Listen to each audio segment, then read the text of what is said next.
මම හිතනවා රසායන විද්‍යාව විෂයක් විදිහට හදාරලා ගණිත විෂය ධාරාව සහ ජීව විද්‍යාව විෂය ධාරාව තෝරගන්න එක දරුවන්ට ඉතාමත් වැදගත් කියලා. ලෝකේ පළවෙනි ඉල්ලුම තියෙන විෂයන් 5ක් ගත්තොත් රසායන විද්‍යාවේ විෂයන් 5 ඇතුලේ තියෙනවා.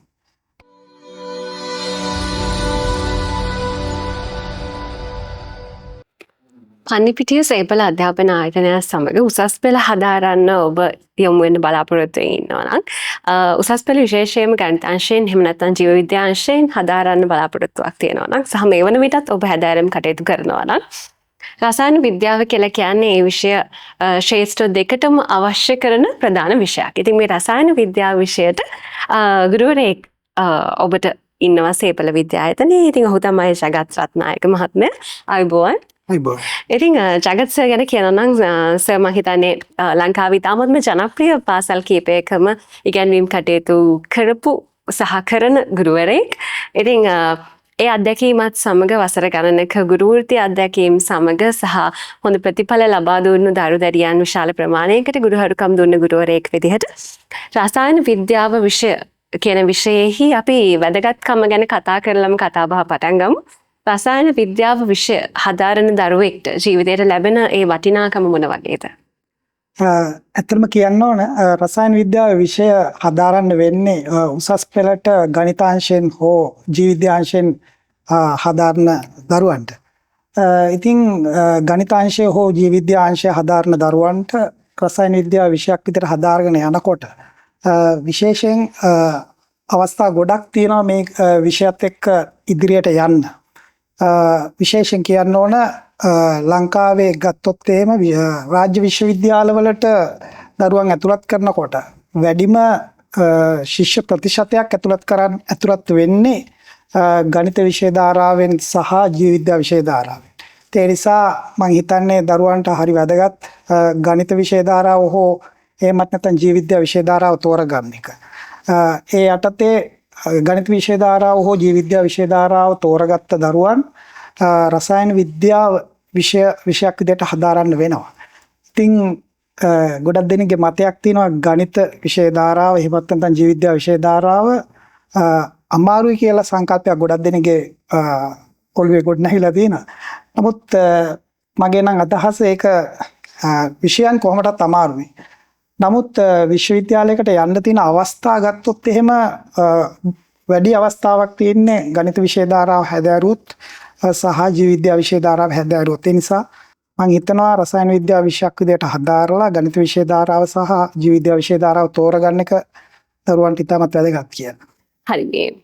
රසායන විද්‍යාව විෂය ඉතාමත්ම අමාරු විෂයක් සහ සමත් වෙන්න අමාරු විෂයක්. ඒ වගේම ඒ සාමර්ථ්‍යයක් ලබා ගන්න අමාරු විෂයක් විදිහට තමයි බොහෝ දෙනෙක් හිතන්නේ. සමහරවල් දෙමව්පියන් පවා රසායන විද්‍යාව වෙනුවට වෙන විෂයක් ආදේශ කරන අවස්ථා අපි දැකලා තියෙනවා දරුවන්ට අමාරු නිසා. 12 වසරේදී රසායන විද්‍යාව ඉගෙනගත් දරුවෙක් 13 වසරේදී වෙන විෂයන් වලට යනවා අපි දැකලා තියෙනවා. ඉතින් මුල් පාඩම් ඒකකවලට හොඳින් සම්බන්ධ වෙන දරුවෙක් 13 වසරේදී අවසන් පාඩම් ඒකක වෙනකොට රසායන විද්‍යාව විෂය ටිකක් අතාරින විෂයක් බවට පත් වෙලා තියෙනවා. සහ දෙවෙනි පාර තමයි රසායන විද්‍යාව නම් ගොඩ යන්නේ කියලා තාලා තියෙනවා. ඉතින් මේ හැම දෙයක්මත් එක්ක මේ රසායන විද්‍යාව කියන විෂය ඇත්තටම ඔය කියනවා වගේ සමත් වෙන්න අමාරු විෂයක්ද? ඒ සාමර්ථ්‍යයක් ලබා ගන්න අමාරු විෂයක්ද? ඒ වගේම දරුවෝ රසායන විද්‍යාව එහෙම මග අරින්න අවශ්‍ය විෂයක්ද? ඇත්තම කෙටිම පිළිතුරක් දුන්නොත් එහෙම විෂයක් නෙවෙයි. නමුත් ඇත්තම ගත්තොත් එහෙම රසායන විද්‍යාව විෂයක් විදිහට ගත්තාම ඒකේ සංකීර්ණත්වයක් තියෙනවා. ඒක නැතුව නෙවෙයි. නමුත් මේ විෂයට අවශ්‍ය පරිදි මුල ඉඳලා ක්‍රමානුකූලව අධ්‍යයන කටයුතු කරගෙන ගියොත් දරුවෝ මම හිතන්නේ ඒ සාමාර්ථයකට යන එක ගැටලුවක් නෙවෙයි. ඇත්තටම පසුගිය විභාග ප්‍රතිඵල විශ්ලේෂණය කරලා බැලුවොත් ජීව විද්‍යාව හෝ ගණිතාංශයෙන් විෂය හදාරන දරුවෝ මේ විෂයන් හතරම උදාහරණයක් ගත්තොත් රසායන විද්‍යාව, භෞතික විද්‍යාව, ජීව විද්‍යාව සහ කම්බයින්ඩ් මැත්ස් සංයුක්ත ගණිතය කියන විෂයන් හතරම ගත්තොත් මේ වගේ ටිකක් අර ෆේල් වෙන ප්‍රතිශතය වැඩි. නමුත් දරුවන්ට මම අර ඉස්සලා කිව්වා වගේ දරුවන්ට විශ්වවිද්‍යාලයකට යන්න තියෙන අවස්ථාත් වැඩි. අපි උදාහරණයක් ගත්තොත් එහෙම වෙන විෂය ධාරාවක් කරන දරුවන්ට ඒ තුනක් ගත්තත් සමහරවිට විශ්වවිද්‍යාලයකට ඇතුළත් වෙන්න හැකියාවක් නැතුව යනවා. නමුත් මේ විෂයන් තෝරගත්ත දරුවන්ට සමහර වෙලාවට කොළඹ දිස්ත්‍රික්කයේ ගත්තොත් එහෙම හොඳ C3ක් ගත්තත් දරුවන්ට රාජ්‍ය විශ්වවිද්‍යාලයට ඇතුළත් වෙන්න පුළුවන්. ඊට පස්සේ එතනින් එහාට දරුවන්ගේ හැකියාවත් එක්ක ඉදිරියට අධ්‍යයන කටයුතු කරගෙන යන්න පුළුවන්. මම සාමාන්‍යයෙන් කියන්නේ දරුවන්ට මේක පටන් ගන්නකොටම දරුවන්ට මම දෙන උපදේශක් තමයි මෙතනින් නතර කරන්න එපා මේක PhD එකක් යනකම් යන්න කියලා. ඉතින් ඊළඟට ගත්තොත් එහෙම මේ රසායන විද්‍යාව කියන විෂය ලෝකේ තියෙන හොඳ ඉල්ලුමක් තියෙන විෂයක්. මං කිව්වොත් එහෙම ලෝකේ පළවෙනි ඉල්ලුම තියෙන විෂයන් 5ක් ගත්තොත් රසායන විද්‍යාවේ විෂයන් 5 ඇතුලේ තියෙනවා. විශාල ඉල්ලුමක් තියෙනවා. ඒ නිසා රසායන විද්‍යාව මෙතනින් නතර වෙන්නේ නැතුව නැත්නම් විශ්වවිද්‍යාල මට්ටමින් නතර වෙන්නේ නැතුව එතනින් එහාට ඉගෙන ගන්නවා නම් දරුවන්ට හොඳ අවස්ථා තියෙනවා ලොකු තැනකට යන්න. එහෙම ගියපු අය ගොඩක් ඉන්නවා. අපෙන් ඉගෙනගත්ත දරුවෝත් ඉන්නවා. ඉතින් අපිට හොඳ අත්දැකීම් තියෙනවා මේ පිළිබඳව. මම දරුවන්ට මුලින් ඉඳලා උපදෙස් දෙන්නේ මේ විෂය මෙතනින් නතර වෙන්න නෙවෙයි. මෙතන අඩිතාලමක් දාගෙන මේක PhD එකක් යනකම්ම ඉගෙන ගන්න කියන එක තමයි මම කියන්නේ. හරි දැන් එතකොට මේ රසායන විද්‍යාව වගේ විෂයක් සමහරවිට ගොඩක් අය කතා වෙන දෙයක් තමයි ජීව විද්‍යාංශයෙන් උසස් පෙළ කරන දරුවන්ට වඩා ටිකක් ගණිතාංශයෙන් උසස් පෙළ කරන දරුවෝ ටිකක් රසායන විද්‍යාවට දුර්වලයි රසායන විද්‍යාව ටිකක් අමාරුයි කියන කතාව අපි අහලා තියෙනවා. එහෙම විශේෂයක් තියෙනවද ගණිතාංශයෙන් උසස් පෙළ හදාරන අයට රසායන විද්‍යාව ජීව විද්‍යාංශයෙන් හදාරන අයට වඩා අපහසුයක් තියෙනවද? ඒ සඳහා විශේෂ ක්‍රමවේදයක් ඔබ තුළ තියෙනවද? මම අර ඉස්සෙල්ලා කිව්ව දේම තමයි නැවතත් කියන්න තියෙන්නේ. මම හිතන්නේ ඔකට උත්තරයක් විදියට මේක ඇත්තටම විෂයක් විදියට ඉගෙන ගන්න ඕන. ඊළඟට දරුවෝ ගොඩක් දෙනෙක් මේ විෂය කටපාඩම් කරන්න උත්සාහ කරනවා. ඉතින් මේක කටපාඩම් කරන්න පුළුවන් විෂයක් නෙවෙයි. ඇත්තටම ගත්තොත් එහෙම මේක පළවෙනි පාඩමේ ඉඳලම තාර්කික විෂයක්. අපිට විභාගයේදී හම් වෙන ප්‍රශ්නයක් දිහා බැලුවොත් එහෙම සමහර වෙලාවට දත්ත පදනම් කරගත්ත ප්‍රශ්න තියෙනවා. සමහර වෙලාවට තාර්කික ප්‍රශ්න තියෙනවා. ඒ කියන්නේ ඒකට උත්තරයකට යන්න වෙන්නෙම දත්තයක් ඔස්සේ නෙවෙයි මොකක් හරි තාර්කික පදනමක් ඒකට යොදාගෙන තමයි එතනින් එහාට යන්න වෙන්නේ. ඉතින් ඒක නිසා මම කියන්නේ මේක මුල ඉඳලම හරියට ඉගෙන ගන්න මුල අඩිතාලම දාගන්න එතනින් එහාට යන්න ලේසි. දැන් ගත්තොත් එහෙම ඔය මේ ළමයි පුරුදු වෙච්ච ක්‍රමයක් තියෙනවා අර පොඩි පන්තිවල පුරුදු වෙච්ච ක්‍රමය මම හිතන්නේ උසස් පෙළදී ඒක ගැලපෙන්නේ. ඒක අපි ළමයින්ට උපදෙස් දෙනවා මුලින් ඉඳලා මේකට හැඩ ගැහෙන්න. දරුවෝ ගොඩාක් වෙලාවට ඇත්තටම සමහර දරුවෝ මහන්සි වෙනවා ඒනට අනවශ්‍ය දේවල් කරන්න. නමුත් හොඳ ප්‍රතිඵල වලට යන්න බෑ එහෙම දරුවන්ට. හැබැයි සමහර දරුවෝ මේක හරියට වටහාගෙන මේක මොකක්ද කියන එක තේරුම් අරගෙන මුලින් ඉඳලා වැඩ ටික හරියට කරගෙන යනවා. එහෙම ගියොත් මේක මං හිතන්නේ සංකීර්ණ විෂයක් කියලා. ඒක පහසුවෙන් ඉගෙන ගන්න පුළුවන්. මම අර ඉස්සෙල්ලා කිව්වා වගේ මේක සංකීර්ණයි තමයි. නමුත් මේකට ඕන විදිහට මේක වැඩ ටික කරගෙන ගියොත් විෂය අමාරු නෑ. හරි එතකොට මේ රසායන විද්‍යාව විෂය පාඩම් කර ගැනීමේදී එහෙම නැත්නම් උසස් පෙළ සඳහා ඒ සාමර්ථ්‍යයක් ලබා ගැනීමේදී මොන හරි ඒ කියන්නේ ඔබට අත්දැකීම් වලින් ලැබිච්ච ක්‍රමවේදයන් තියෙනවාද? ඒ කියන්නේ දරුවෝ සාමාන්‍යයෙන් අපි කියන්නේ දැන් ගොඩක් වෙලාවට ගුරුවරයා මත උසස් පෙළ ප්‍රතිඵලය රඳා පවතිනවා. දරුවෝ සමහර විෂයන් වලට අකමැති වෙන්න ඒ ගුරුවරු හේතු වෙනවා වගේම සමහර විෂයන් වලට කැමති වෙන්නත් ගුරුවරයා හේතු වෙනවා. එතකොට ඔබ ළඟට එන රසායන විද්‍යාව හදාරන්න කැමැත්තෙන් ඉන්න හදාරන දරුවෙක් ඒ විෂයේ ඒ සාමර්ථ්‍යයක් ලබා ගැනීම සඳහා ඔබ තුල තියෙන විශේෂ ක්‍රියා පටිපාටි මොන වගේද? පළවෙනිටම කියන්න ඕන දේ තමයි විෂය කරුණු. නැත්තම් මේ විෂය නිර්දේශයට අදාළ විෂය කරුණු ටික අපි හරියට ළමයින්ට උගන්වනවා.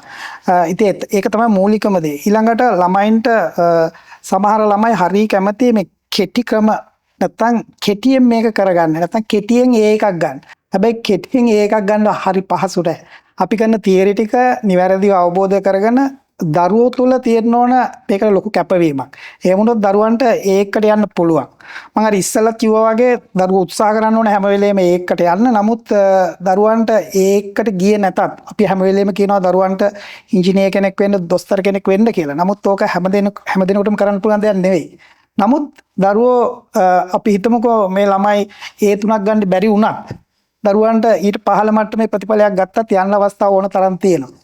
ඊට පස්සේ එතනින් එහාට ගියාට පස්සේ දරුවන්ට සමහර වෙලාවට ඉංජිනේරින් ගියාට වඩා මෙඩිසින් ගියාට වඩා උසස් තැනකට යන්න අවස්ථාව ගොඩාක් වෙලාවට තියෙනවා. ඒක නිසා විෂය කරුණු ටික නිවැරදිව මුලින් ඉඳලා ඉගෙන ගන්න ඕන. ඊළඟට අපි පන්තිය තුල වැඩපිළිවෙලක් හදලා තියෙනවා. පන්තියේ වැඩපිළිවෙලත් එක්ක අනුගත වෙන්න ඕන. ඊළඟට මම අර ඉස්සෙල්ලා කිව්වා වගේම මේ ප්‍රතිඵලයේ වැඩි වගකීමක් තියෙන දරුවෝ අතේ. ඉතින් දරුවෝ ඒ කැපවීම කරන්න ඕන. ඉතින් අපේ කැපවීම අපි හරියට කරනවා සහ අපි ඒක ප්ලෑන් එකක් ඇතුව අපි වැඩ කරගෙන යනවා. ඒ ප්ලෑන් එකට දරුවොත් අනුගත වුණොත් ප්‍රතිඵලයකට එන එක ඒ තරම් අපහසු නෑ. දැන් ඔබ ආනන්ද විද්‍යාලයේ තර්ස්ටන් විද්‍යාලයේ වගේ ලංකාවේ ඉතාමත්ම ජනප්‍රිය සහ අපි කියන්නේ ලංකාවේ ප්‍රමුඛ පෙළේ පාසල්වල ඉගැන්වීම් කටයුතු කරන කලපු ගුරුවරයෙක් විදිහට මේ ඔබට ලැබිලා මුණ ගැහිලා තියෙනවානේ විවිධාකාරයේ දරුවෝ.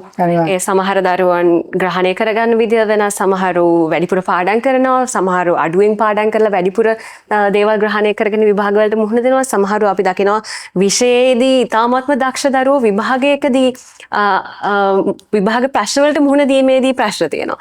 සහ ප්‍රශ්න තේරුම් ගැනීමේ ප්‍රශ්න තියෙනවා. ලකුණු සහ දැන් ඔබ ප්‍රශ්න පත්‍ර පරීක්ෂාවටත් යන ගුරුවරයෙක් විදිහට ඔබට අත්දැකීම් ලැබිලා ඇති. සමහර දරුවෝ විෂය දන්නවා හැබැයි උත්තර දෙන්න දන්නේ නැහැ. ඉතින් මේ වගේ ගැටලු වලට මේ වගේ ප්‍රශ්න වලට මොන වගේ උත්තරද ඔබ ගාව තියෙන්නේ? ඔව් ඇත්තටම කියන්න ඕන පළවෙනි දේ තමයි මේ දරුවෝ උත්තරයක් ලියනකොට ඔබ කිව්වා වගේ අර අපිට මාකින් පේපර් මාකින් ගියාම අපිට ගොඩක් තේරෙන දෙයක් තමයි සමහර දරුවන්ට කෙමිස්ට්‍රි දැනුම තියෙනවා. දැනුම තිබ්බට උත්තරේට ලකුණු එන්නේ නැහැ. ඉතින් ඒකට එක හේතුවක් තමයි අර ළමයි එකක් තමයි මෙයාලා උත්තර ලියලා නැහැ ප්‍රශ්න වලට. කියන්නේ මීට කලින් උත්තර ලියලා මාකින් ස්කීම් එකක් ෆලෝ කරලා ඒ ටික කරගෙන නැහැ. ඕක තමයි පළවෙනි දේ. ඉතින් අපි අපේ පන්තිය තුල අපි පළවෙනි පාඩමේ ඉඳලා දරුවන්ට උසස් පෙළ විභාගයේ උත්තර පත්‍ර ගැන නැත්නම් ඒ වගේ මාකින් ස්කීම්ස් ගැන කතා කරනවා. ඒක මම හිතන්නේ වැදගත් වෙනවා. සමහර දරුවෝ ගානක් දුන්නොත් එimhe අපිට ගානේ උත්තරේ විතරක් ගන්නවා. උත්තරේ ගත්තට අපේ ලකුණු ලැබෙන විදිය වෙනස්. ඒ උත්තරේට අපිට ලකුණු හම්බ වෙන්නේ ටිකයි. අතරමැද ගොඩාක් ලකුණු ළමයි මග අරගන්නවා. ඉතින් ඒක තියෙන ප්‍රශ්නයක්. ඒක මම හිතන්නේ ඒක ගුරුවරයා අතේ තියෙන වැඩක්. අපි මුල ඉඳලම දරුවන්ට උපදෙස් දෙන්න ඕන කොහොමද උත්තරයක් ලියන්නේ කියන එක. මම ඒකට පළවෙනි පාඩමේ ඉඳලා ඇත්තටම මාකින් ස්කීම්ස් ගැන කතා කරනවා. ඊළඟට ප්‍රශ්න පත්‍ර වලට හුරු කරනවා. ඊළඟට තව ළමයින්ගේ තියෙන දුර්වලතාවයක් තමයි අවසාන කාලයේදීවත් ළමයි උත්තර කියන්නේ ප්‍රශ්න පත්‍රයකට උත්තර ලියන්නේ මුළු ප්‍රශ්න පත්‍රයේම අරගෙන. එයාලා ගොඩාක් වෙලාට කැමති මම කියන්නේ පාස් පේපර් එකකට උත්තර ලියන්න ඕනේ. එයාලා ගොඩක් වෙලාට කැමති එක්කෝ ගුරුවරයා දෙන මොඩල් පේපර් එකක් කරන්න. එහෙම නැත්නම් වෙනත් මොකක් හරි පාසලක හරි ප්‍රශ්න පත්‍රයක් හොයාගෙන ඒකට උත්තර ලියන්න තමයි කැමති. හැබැයි මගේ උපදේශය මම හිතන්නේ පසුගිය ප්‍රශ්න පත්‍ර 5ක්වත් අරන් ඒකේ මාකින් ස්කීම්ස් ටිකත් එක්ක උත්තර ලියලා ගලප ගන්න ඕන අපේ උත්තරත් එක කොහොමද අපේ තියෙන වැරදි අඩුපාඩු. හරි ඉතින් බොහොම ස්තුතියි අද දවසේ අපිත් එක්ක මේ කාරණා අපි හදාගත්තට. ඉතින් බලාගෙන ඉන්න ඔබටත් පුළුවන්කම තියෙනවා. උසස් පෙළ විෂයට රසායන විද්‍යාව හදාරන්න බලාපොරොත්තුවක් තියෙනවා නම් පණිපිටිය සේපල අධ්‍යාපන ආයතනයත් සමග එකතු වෙන්න. ඒ වගේම අපස සාමාන්‍ය පෙළින් පස්සේ රසායන විද්‍යාව සමග විශේෂ ශාස්ත්‍රයක් හදාරන්න බලාපොරොත්තු වෙමින් ඉන්නවා නම් ඔබට අවශ්‍ය කරන සියලුම ගුරුවරු සහ සියලුම විෂයන් සඳහා පළපුරුදු ගුරුවරු සේපල අධ්‍යාපන ආයතනයේ ඉන්නවා. ඉතින් ඒ නිසා ඔබට ආරාධනා කරනවා වැඩි විස්තර දැනගන්න සේපල අධ්‍යාපන ආයතනය සම්බන්ධ කරගන්න කියලා. ඉතින් බොහොම ස්තුතියි අද දවසේ සම්බන්ධ වුණාට.